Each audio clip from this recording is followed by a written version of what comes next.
Depuis la mise à jour Pectra, tout le monde parle de Locant Abstraction au travers de l'EIP 7702. Mais comment est-ce que ça fonctionne concrètement? Dans cette vidéo, tu vas comprendre ce qui se cache derrière cette nouvelle fonctionnalité et tu vas voir quel est le code à utiliser pour l'implémenter dans une application. Et si tu ne me connais pas, moi c'est Alexandre, je suis développeur blockchain et sur cette chaîne, j'aide les développeurs qui veulent travailler dans le Web3. Si c'est ton cas, tu peux t'abonner juste en dessous. Alors, qu'est-ce que c'est que Locant Abstraction concrètement? C'est simplement l'idée de pouvoir avoir du code au sein d'un compte utilisateur classique. Donc on a d'un côté sur Ethereum, sur l'écosystème EVM, on a les EOA, ce qu'on appelle les Externally Owned Address, qui sont donc les comptes classiques des utilisateurs. Et on a les contrats qui, eux, ne sont pas déclenchables depuis l'extérieur, mais qui ont du code au sein de leur adresse qui, lui, se déclenche quand on envoie une transaction à leur adresse. Et l'idée de Locant Abstraction, c'est d'avoir du code sur l'adresse d'un utilisateur pour pouvoir programmer le comportement de ce compte utilisateur comme ce qu'on ferait avec un smart contract. Et les applications les plus pertinentes de ça, ce pourquoi on veut Locant Abstraction depuis pas mal d'années maintenant, c'est dans un premier temps le fait de pouvoir batcher les transactions. À l'heure actuelle, sur l'écosystème EVM, on peut envoyer une seule transaction, et puis c'est le cas sur toutes les blockchains en réalité, une seule transaction à la fois. Et l'idée, c'est de pouvoir envoyer, en signant une transaction, on peut faire plusieurs transactions à l'intérieur de cette transaction. On va voir ça juste après. Et le deuxième cas très pertinent, c'est le fait de pouvoir sponsoriser ces transactions, c'est-à-dire qu'un des gros freins de la blockchain aujourd'hui, c'est qu'il faut avoir de la crypto sur son compte pour pouvoir payer les frais de transaction. Et ça, c'est un frein à l'UX, évidemment. L'idée ici, c'est qu'on puisse signer un certain nombre d'informations avec son compte classique et qu'ensuite, ce soit un autre compte qui envoie la transaction à notre place pour que ce soit l'autre compte qui paye pour nous les frais de transaction. Alors, dans certains cas, ça va être gracieusement. Dans certains cas, il va y avoir une rétribution d'une autre manière. On peut inventer tous les mécanismes, mais le concept est là. Dans cette vidéo, on va voir comment implémenter ça sous forme de code. Et si tu regardes cette vidéo, c'est sûrement que tu es développeur et que tu t'intéresses aux techno-blockchain. Donc si c'est le cas, tu peux aller voir en description juste en dessous la roadmap que je recommande pour travailler dans ce domaine. Ok, donc on se retrouve dans un projet Ardat dans lequel j'ai des contrats que je vais vous présenter juste après et des scripts qui vont me permettre de faire toutes ces actions liées à Locant Abstraction. L'idée ici, ça va être de prendre le cas classique dont on a parlé, qui est le batch de transactions, et le cas où ça va vraiment être très utile, c'est pour pallier au fameux problème de prove qu'on doit donner à chaque fois qu'on va interagir avec un protocole qui a besoin de nos tokens. Par exemple, sur un DEX, quand on veut faire un swap, il faut toujours faire un approval.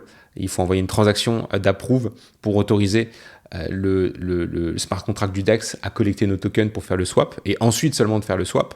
Et ben maintenant, ce qu'on va pouvoir faire, c'est envoyer la transaction d'approve et de swap en une seule transaction grâce à Locant Abstraction.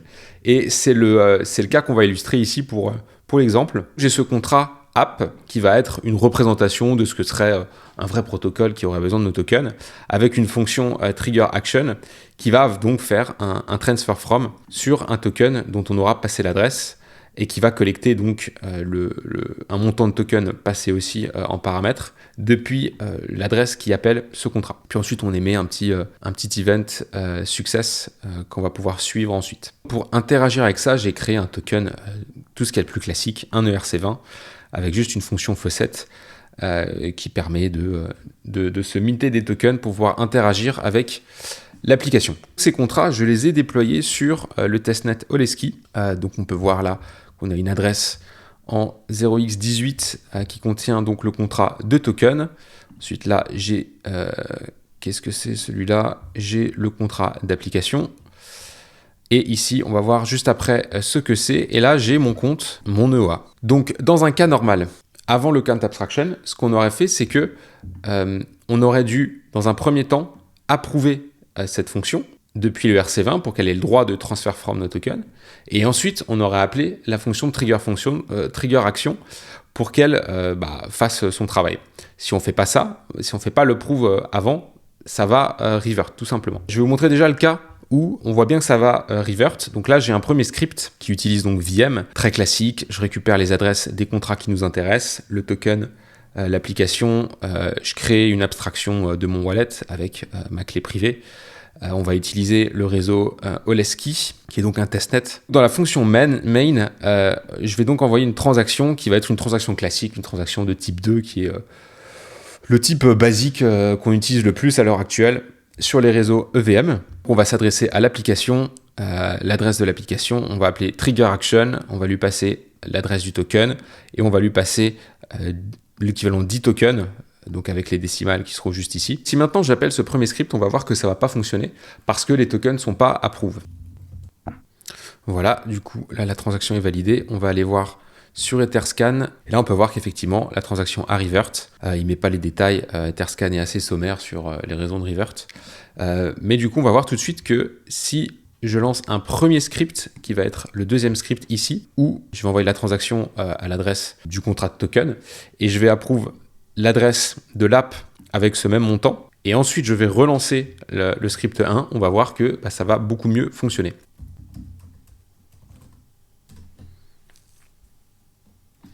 Ok, voilà, la transaction est validée. On va aller voir ce qui s'est passé sur Etherscan. On peut voir que là, pour le coup, c'est un succès. Et on va voir dans les logs que on a bien un approval qui a été émis avec des valeurs qui nous intéressent. Donc là, c'est le owner qui est donc mon adresse et le spender qui est le contrat app avec le montant ici qui est approve. Derrière, je vais relancer le script 1 qui va donc faire l'appel à l'app, le trigger action. Tac, il m'a fait la transaction. On va aller la chercher directement sur Etherscan. C'est pending. Et voilà, c'est validé. Et si je retourne voir dans les logs, on peut voir que là, on a le transfert qui s'est passé sur l'adresse du contrat de token. Et on a ensuite le success sur le contrat d'application. Donc ça fonctionne beaucoup mieux quand on approuve. Et donc, on voit bien qu'on devait faire les deux transactions, le prove puis l'appel à la fonction. Maintenant, on va pouvoir utiliser le count abstraction pour faire en fait ces deux transactions en une seule. Et donc s'éviter des galères du X. Et puis économiser un peu de gaz aussi au passage.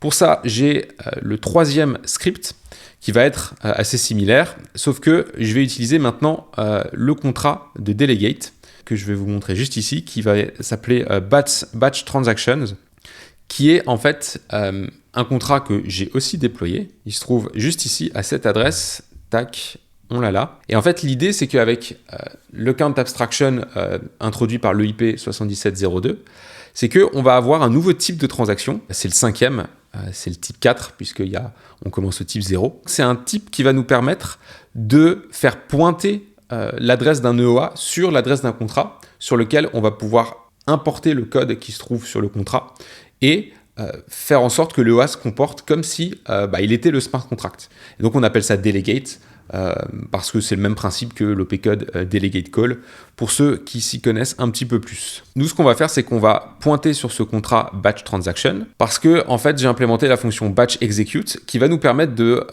run plusieurs transactions à la suite. Et on pourrait strictement implémenter ce qu'on veut comme code sur ce contrat sur lequel on va delegate, mais l'idée ici, c'est de pouvoir batcher les transactions. Alors, je ne vais pas rentrer dans les détails des paramètres, parce que c'est un peu plus bas niveau, mais en gros, c'est les infos dont on a besoin pour run une transaction, à savoir les adresses sur lesquelles on va envoyer la transaction, les contrats à qui on va s'adresser, la data, le call data, qui va contenir en gros la fonction qu'on veut appeler et les paramètres qu'on passe, formatés d'une certaine manière bien spécifique, et les values, qui va être le montant d'Ether qu'on va envoyer avec chaque transaction. À l'intérieur, on a une petite vérification pour vérifier que le nombre d'appels différents à batcher est bien égal pour chacun des paramètres. Et ensuite, on va itérer autour de chacune de ces valeurs et on va faire un call sur l'adresse de la target avec le call data et les valeurs associées. Puis on va vérifier que la fonction est bien passée tout simplement. On va utiliser ce script 3 pour faire pointer, pour déléguer notre EOA vers ce contrat. En termes de config très classique, c'est à peu près la même chose que ce qu'on avait avant, sauf que là, j'importe le contrat de delegate en plus. Là, j'ai l'instanciation de mon wallet. C'est là que ça va commencer à être intéressant. On va commencer par signer une autorisation avec mon wallet pour l'adresse du contrat de batch en fait, le contrat qu'on va appeler delegate contract. Donc ça, c'est tout à fait off-chain, c'est pas une transaction, c'est simplement qu'on utilise la clé privée de mon wallet pour signer en gros une autorisation qui a un format bien spécifique, qui est abstrait par VM ici, et qui va signer donc l'adresse qui nous intéresse, du contrat qui nous intéresse. Ensuite là, je formate la data nécessaire pour en fait appeler, pour remplir en fait ces paramètres. Là, on va avoir les targets, les adresses. Là, on aura la data, le call data pour les appels. Et là, on aura les values, puisqu'on ne va pas envoyer de valeur, on ne va pas envoyer d'Ether avec les transactions. Pareil, ça, c'est totalement abstrait par VM, donc c'est pas un point très important aujourd'hui. Et donc là, on va avoir la transaction de type 4. Alors, on ne va pas spécifier explicitement type 4 parce que VM est assez intelligent pour comprendre que quand on passe ici le paramètre authorization list, c'est une transaction de type 4 puisqu'il n'y a que les transactions de type 4 qui utilisent ce champ. Et donc, dans ce champ, on va passer un tableau avec toutes les autorisations qu'on veut déclencher, tous les delegates qu'on veut mettre en place pour rediriger, pour faire pointer des EOA vers le code d'un contrat ou d'un autre. Ensuite, à partir de là, on a d'autres paramètres qui vont nous permettre de directement appeler notre contrat, notre système de batch. On ne serait pas obligé de le faire, on pourrait simplement dans un premier temps activer delegate et ensuite appeler le contrat de batch, comme on le ferait sur un contrat tout à fait normal. Mais là, on peut faire les deux en même temps, ça permet d'économiser du gaz et d'avoir besoin que d'une seule transaction pour ça. J'utilise l'API du batch transaction pour qu'on puisse s'adresser à ce contrat. J'envoie la transaction à mon wallet directement puisqu'il contiendra le code à partir de là. Et j'appelle la fonction batch execute avec en argument les valeurs qu'on a formatées juste ici. Je vais lancer cette transaction. Hop, c'est parti. On a le hash, on va aller chercher ça sur Etherscan. C'est passé. Et donc on peut voir que là, on l'a envoyé depuis mon adresse, mon EOA, vers mon EOA. Mais on va voir que ça va bien fonctionner. Et ici, si on va regarder les types, on a bien un type 4. Si je vais voir la transaction que j'avais fait juste avant, hop, qui était celle-là. Si je check, on peut voir que là, c'est une type 2. Et on peut voir dans les logs qu'on a à la fois le approval qui est passé, on a aussi le transfert et on a donc le succès. On peut voir qu'on a fait les deux transactions en une seule fois, ça a bien fonctionné. Dans l'event de transfer, j'avais mis donc en paramètre le sender, l'adresse du sender. On verra que par la suite, ça me permettra de vous montrer quelque chose. Et ici, le sender, c'est bien l'adresse de mon wallet. Autre page intéressante, c'est que là, on a cet onglet Authorizations qui est en plus dans les transactions type 4. Bon, là, c'est pas encore indexé. Tac, c'est bon, c'est indexé. Et on peut voir qu'on a la confirmation qu'un delegate a été mis en place. Ici, on a donc l'adresse de mon wallet. Ici, on a l'adresse du contrat vers lequel on a délégué, qui est donc le batch transactions. On retrouve là le code que j'ai mis dans le contrat. Là, on peut voir que ça a bien fonctionné, validity true. Et là, on a d'autres valeurs liées à la signature. Et si on va voir la page de mon EOA, de mon wallet, on peut voir que là, on a maintenant un champ delegated address avec, encore une fois, l'adresse du contrat. Donc, c'est bien stipulé que actuellement, mon EOA délègue et donc importe le code de cette adresse. La deuxième partie de l'Account Abstraction qui est très intéressante, comme on l'a dit avant, c'est donc le sponsoring. C'est donc la possibilité d'avoir quelqu'un qui envoie notre transaction à notre place pour pouvoir faire en sorte que c'est cette personne qui paye les frais à notre place. Et à partir de là, c'est très simple. N'importe qui peut envoyer une transaction à notre adresse, maintenant que notre adresse héberge ce code qui se trouve juste ici. Ils peuvent appeler cette fonction batch execute en passant les valeurs nécessaires dans les paramètres et ils peuvent déclencher des transactions en notre nom, au nom de notre adresse, de notre EOA. Alors évidemment ici, dans un cas réel, il faudrait mettre en place une sécurité, un filtre pour vérifier qui a le droit, qui n'a pas le droit de déclencher des choses à notre nom. Mais là pour l'exemple, il n'y en a pas. On va juste voir avec le script 4 l'exemple d'une transaction sponsorisée. On va avoir quelqu'un qui va envoyer une transaction à notre place. Même configuration, simplement j'ai deux contrats. J'ai l'EOA qui est donc ce qui représente mon compte personnel et j'ai importé une deuxième clé privée qu'on va donc appeler le sponsor, qui va être la personne qui va envoyer les transactions en mon nom. Et donc maintenant, le wallet client va représenter l'adresse du sponsor. Si je vais dans le main maintenant, ça va être exactement comme la transaction d'avant. On va encoder les différentes valeurs pour appeler approve puis Trigger Action. Et là, on va donc avoir le wallet client qui est donc le sponsor, qui va envoyer la transaction à l'adresse de l'EOA, qui importe désormais le code du batch transaction. On va utiliser donc l'ABI de ce contrat, et il va appeler batch execute avec les différentes valeurs qu'on a encodées.